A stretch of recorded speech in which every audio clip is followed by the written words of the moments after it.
ರಾಜ್ಯ ವಿಧಾನಸಭೆ ಚುನಾವಣೆ ಆರಂಭ ಆಗೋಕೆ ಇನ್ನೊಂದೇ ವರ್ಷ. ಈ ವಿಚಾರ ರಾಜ್ಯ ಸರ್ಕಾರದ ಗಮನಕ್ಕೂ ಕೂಡ ಬಂದಂತಿದೆ. ಹೀಗಾಗಿ ಮುಂದಿನ ಚುನಾವಣೆಗೆ ಸಿದ್ದರಾಮಯ್ಯ ನೇತೃತ್ವದ ಕಾಂಗ್ರೆಸ್ ಸರ್ಕಾರ ಈಗಾಗಲೇ ಪ್ರಿಪರೇಷನ್ ಅನ್ನ ಮಾಡಿದಂತಿದೆ. ಇದನ್ನ ನಾವು ಯಾಕೆ ಹೇಳ್ತಾ ಇದ್ದೀವಿ ಅಂದ್ರೆ ಈ ಸ್ಟೋರಿ ನೋಡಿ ನಿಮಗೆ ಗೊತ್ತಾಗುತ್ತೆ. ಒಂದೇ ತಿಂಗಳಲ್ಲಿ 13 ಹೊಸ ಯೋಜನೆಗಳು. ರಾಜಧಾನಿಗೆ ರಾಜ್ಯ ಸರ್ಕಾರದಿಂದ ಎಲೆಕ್ಷನ್ ಗಿಫ್ಟ್.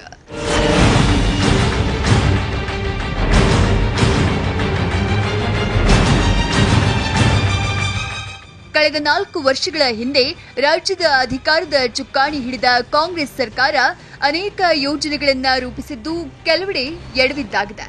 ವಿಷಯ ಏನು ಅಂದ್ರೆ ಸಾರ್ವತ್ರಿಕ ಚುನಾವಣೆಗೆ ಇನ್ನೊಂದು ವರ್ಷ ಬಾಕಿ ಇರುವ ನಿಟ್ಟಿನಲ್ಲಿ ಗಾಢ ನಿದ್ರೆಯಲ್ಲಿದ್ದ ಕಾಂಗ್ರೆಸ್ ಸರ್ಕಾರ ಮೈಕೊಡವಿ ಎದ್ದಂತಿದೆ. ಇದಕ್ಕೆ ತಾಜಾ ಉದಾಹರಣೆ ಎಂಬಂತೆ ಕಳೆದೊಂದು ತಿಂಗಳಲ್ಲೇ ಸಿಲಿಕಾನ್ ಸಿಟಿ ಬೆಂಗಳೂರಿಗೆ 13 ಹೊಸ ಯೋಜನೆಗಳನ್ನ ಘೋಷಿಸಿ ಮತದಾರರ ಓಲೈಕೆಗೆ ಮುಂದಾಗಿರುವಂತೆ ಕಾಣ್ತಿದೆ. ಆ 13 ಯೋಜನೆಗಳು ಯಾವುದು ಅನ್ನುವುದನ್ನ ನೋಡುವುದಾದ್ರೆ, ಕೊಟ್ಟಿಗೆರೆ ನಾಗವಾರ ಮಧ್ಯೆ ಮೆಟ್ರೋ ಸಂಪರ್ಕ, ನಾಗವಾರ ಕೆಂಪೇಗೌಡ ಅಂತಾರಾಷ್ಟ್ರೀಯ ವಿಮಾನ ನಿಲ್ದಾಣಕ್ಕೆ ಮೆಟ್ರೋ ಯೋಜನೆ ಘೋಷಣೆ, ರಾಗಿಗುಡ್ಡ ಸರ್ಕಲ್ನಿಂದ ಕೆಆರ್ಪುರಂ ಎಲೆಕ್ಟ್ರಾನಿಕ್ ಸಿಟಿಗೆ ಸಿಗ್ನಲ್ ಫ್ರೀ ಮೆಟ್ರೋ ಕಾರಿಡಾರ್ ಘೋಷಣೆ, ನಗರದ 9 ಜಂಕ್ಷನ್ ಗುರುತಿಸಿ ಬಿಡಿಎ ವತಿಯಿಂದ ಹೊಸ ಫ್ಲೈಓವರ್ಗಳ ನಿರ್ಮಾಣ, ಬೈಯಪ್ಪನಹಳ್ಳಿಯಲ್ಲಿ ಸಬರ್ಬನ್ ರೈಲಿನ ಕೋಚ್ ನಿರ್ಮಾಣ ಘಟಕ ಸ್ಥಾಪನೆ, ಸಬರ್ಬನ್ ರೈಲುಗಳ ಕೋಚ್ ಹೆಚ್ಚಳ ಮಾಡುವುದಕ್ಕೆ ಕೇಂದ್ರಕ್ಕೆ ಪ್ರಸ್ತಾವನೆ, ರಾಮನಗರ ವೈಟ್ಫೀಲ್ಡ್ಗೆ ಸಬರ್ಬನ್ ರೈಲು ಸೇವೆ ಒದಗಿಸುವ ಬಗ್ಗೆಯೂ ರಾಜ್ಯ ಸರ್ಕಾರ ಈಗಾಗಲೇ ಘೋಷಣೆ ಮಾಡಿದೆ. ಇದರ ಜೊತೆಗೆ ಪೆರಿಫೆರಲ್ ರಿಂಗ್ ರಸ್ತೆಗೆ ಭೂಮಿ ಸ್ವಾಧೀನಕ್ಕೆ ಕೇಂದ್ರದಿಂದ ಅನುದಾನ ಸಿಕ್ಕಿದೆ. ಬಿಬಿಎಂಪಿ ವ್ಯಾಪ್ತಿಗೆ ಸೇರಿದ ಹೊಸ 110 ಹಳ್ಳಿಗೆ ಕಾವೇರಿ ಕುಡಿಯುವ ನೀರು ಪೂರೈಕೆಗೂ ರಾಜ್ಯ ಸರ್ಕಾರ ಮುಂದಾಗಿದೆ. ಒಳವರ್ತುಲ ಮತ್ತು ಹೊರವರ್ತುಲ ರಸ್ತೆಗೆ ವೈಟ್ ಟ್ಯಾಪಿಂಗ್ ಬಗ್ಗೆಯೂ ರಾಜ್ಯ ಸರ್ಕಾರ ಘೋಷಣೆ ಮಾಡಿದೆ. ಇದರ ಮಧ್ಯೆ ಫೆಬ್ರವರಿ 10ಕ್ಕೆ ಉತ್ತರ ದಕ್ಷಿಣ ಮೆಟ್ರೋ ಕಾರಿಡಾರ್ ಪ್ರಾಯೋಗಿಕ ಸಂಚಾರ ಆರಂಭವಾಗಲಿದೆ. ಬಿಪಿಎಲ್ ಕಾರ್ಡುದಾರರಿಗೆ ಆನ್ಲೈನ್ ಮೂಲಕ ಕೂಪನ್ ಸಿಸ್ಟಮ್ ಅಳವಡಿಕೆಗೂ ಸರ್ಕಾರ ಮುಂದಾಗಿದೆ.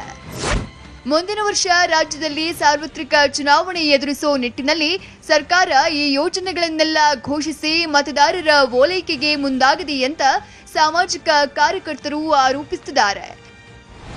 ಈಗಾಗಲೇ ರಾಜ್ಯ ಸರ್ಕಾರ ಬೆಂಗಳೂರು ನಗರಕ್ಕಾಗಿ 13 ಯೋಜನೆಗಳನ್ನು ಜಾರಿಗೆ ತರಲಿಕ್ಕೆ ಸಿದ್ಧತೆಯನ್ನು ಮಾಡಿಕೊಂಡಿರುವಂಥದ್ದು. ಅದು ಸಬರ್ಬನ್ ರೈಲ್ವೆ ಇರ್ಬೋದು ಅಥವಾ ಮೇಲು ಸೇತುವೆಗಳಿರ್ಬೋದು, ಹೀಗೆ ಹಲವಾರು ಯೋಜನೆಗಳ ಜಾರಿಗೆ ತಂದಿರತಕ್ಕಂಥದ್ದು. ಎಲ್ಲೋ ಒಂದು ರೀತಿಯಲ್ಲಿ ಚುನಾವಣಾ ದೃಷ್ಟಿಯಲ್ಲಿ ಇಟ್ಟುಕೊಂಡು ಬೆಂಗಳೂರು ನಾಗರಿಕರ ಒಂದು ಮತ ಸೆಳೆಯುವ ತಂತ್ರದಲ್ಲಿ ಇದನ್ನು ಮಾಡ್ತಾ ಇದ್ದಾರೆ ಅಂತಕ್ಕಂಥದ್ದು. ಅಲ್ಲದೆ ಈ ಒಂದು ತರಾತುರಿಯಲ್ಲಿ ಕಾಮಗಾರಿಗಳನ್ನು ಆರಂಭ ಮಾಡಿದಾಗ ಕಾಮಗಾರಿಗಳ ಗುಣಮಟ್ಟಗಳು ಕೂಡ ಸರಿಯಾದ ರೀತಿಯಲ್ಲಿ ಆಗಲ್ಲ, ಅಲ್ಲದೆ ಕೂಡ ವೈಜ್ಞಾನಿಕ ರೀತಿಯಲ್ಲಿ ಕಾರ್ಯಗಳು ಆಗಲ್ಲ, ಅನುಷ್ಠಾನ ಆಗಲ್ಲ ಅಂತಕ್ಕಂಥದ್ದು ನಮ್ಮ ಅಭಿಪ್ರಾಯ ಇದೆ. ಕಳೆದೊಂದು ತಿಂಗಳಿನಿಂದ ರಾಜ್ಯ ರಾಜಧಾನಿಗೆ ಸರ್ಕಾರ ಘೋಷಿಸಿರೋ ಈ ಹೊಸ ಯೋಜನೆಗಳು ಚರ್ಚೆಗೆ ಗ್ರಾಸವಾಗಿವೆ. ಇದೆಲ್ಲ ಎಲೆಕ್ಷನ್ ಗಿಮಿಕ್ ಅನ್ನೋ ಆರೋಪಗಳು ಕೇಳಿ ಬರ್ತಿವೆ. ಮಧುಸೂದನ್, ಟಿವಿ9 ಬೆಂಗಳೂರು.